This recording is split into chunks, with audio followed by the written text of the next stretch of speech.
Gandang araw sa inyong lahat. Ngayon po ay magluto tayo ng almond bigas.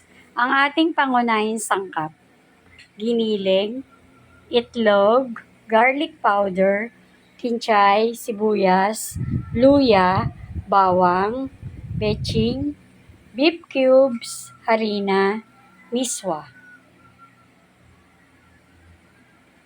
Paghalo-haloin po lang natin ang mga sangkap.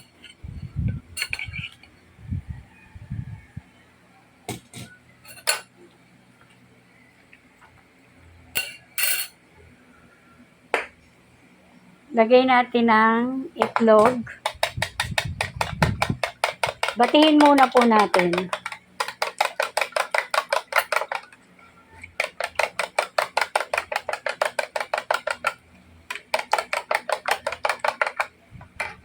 Yan, napaghalo-halo ko na po ang mga sangkap sa giniling.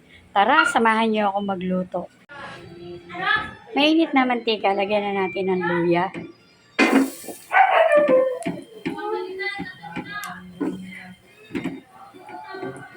Luto na miso. Pwede na natin ilagay ang kinchay.